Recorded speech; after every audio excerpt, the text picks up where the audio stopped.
Osprey Island Lodge is located on the turquoise waters of Lake Clark, 150 miles west of Anchorage near Alaska's famous Bristol Bay salmon runs. During the month of July, the Alaskan brown bears feed on the migrating salmon that swim up the shallow rivers and creeks to spawn. Now, anglers often encounter the big brown bears. This smaller one a few minutes earlier tried to take some fish from our outfitter, Gary Pogany, who had flown upriver in his float plane.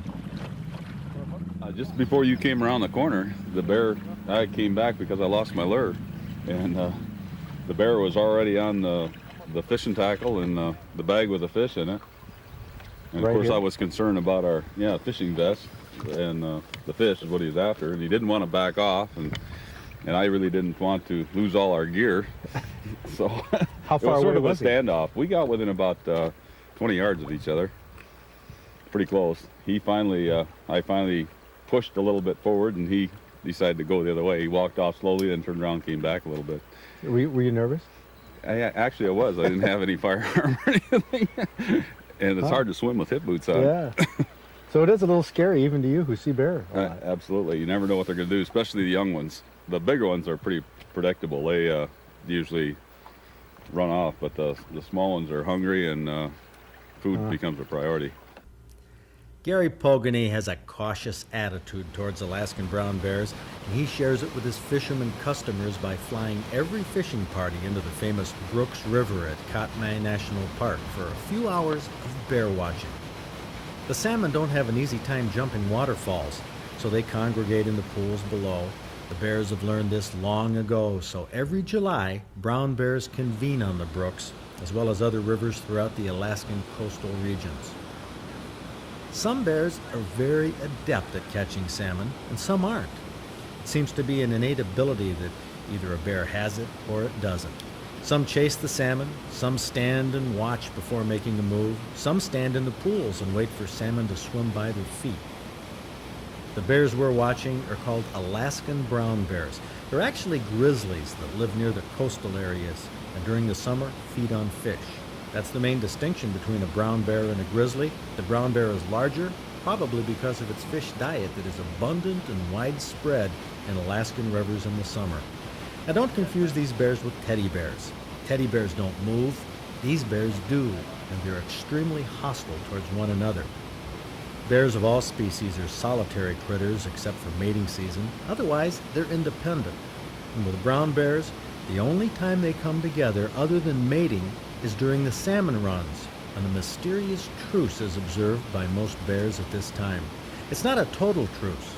It's a tolerance during the salmon runs as long as other bears keep their distance. There's a distinct hierarchy of brown bear dominance. At the top of the ladder are the big males, the ones who do the mating, and size is the main factor. Second on the ladder is a sow bear, a female with cubs. A female with larger, older cubs takes precedent over a female with smaller cubs. It's obvious here that the bigger bear is driving the smaller one away. Then when an even larger bear, undoubtedly a big male, steps into the river, the second bear backs down. That's the pecking order.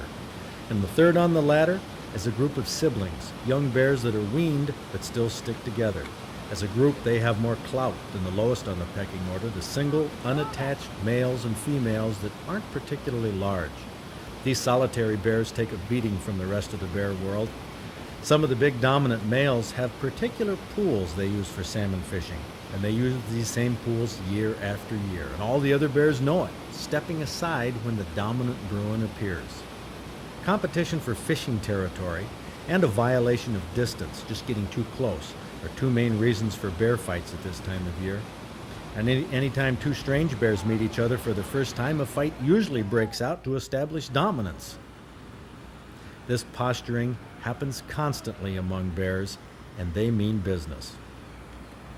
A few years ago, from this very viewing platform, horrified tourists watched a big boar bear chase and catch a cub, kill it, and start to eat it. Not exactly what these tourists came to photograph, but that's life in the world of bears, and it's rough. There's a 40% mortality of bear cubs during their first year, and the leading cause of death is probably big males looking for an easy meal. Alaskan brown bears on Kodiak Island are about the same size as polar bears, upwards of 1,500 pounds. The only mammal that grows larger would be an elephant, a rhino, or a hippopotamus.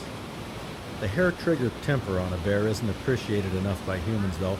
Too many people think of bears as teddy bears, cute and cuddly. Well, they're cute all right, but hardly cuddly. Their strong jaws and teeth, complemented by those sharp claws, can tear a human apart in moments. There are probably 30 of us watching these bears from an elevated platform. Everybody's taking pictures, and you can see this bear's reaction as it spots another bear coming from a distance. With each bear, its comfort zone, its space that it needs around it, varies. Bear attacks on humans used to be relatively common until the early 70s, when the Park Service instituted strict camping and bear watching policies in Alaskan parks.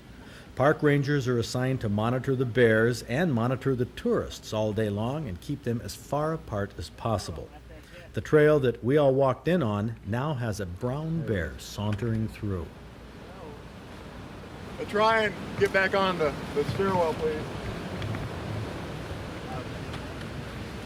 You know, a bigger bear would just go through and do his business. This guy has no place to go. Yeah, okay. This isn't a bear that's ready to attack, but if a human walked towards it, it could be. Please Okay, climb back on there and save me a Back on. space. 20 years ago, most bears wouldn't come this close to humans. Every year, the average distance gets closer. The people who don't realize the danger try to get close to the brown bears to take pictures. Park rangers say the next bear attack is only a matter of time. Well, here we are fishing many miles from the Brooks River. A relatively small Alaskan brown bear made a beeline for a group of anglers that were fishing and catching salmon right here a few moments before. I was reeling in a beautiful rainbow trout at the time, but that bear was interested in looking for salmon that those terrified anglers left behind, and sure enough, he found one. So why did these fishermen run for their float plane? Because no one can be sure when a bear will chase a human the way they chase each other. An old Alaskan guide once said, if you know what a bear is going to do next, then you know more than it does. Remember that, please.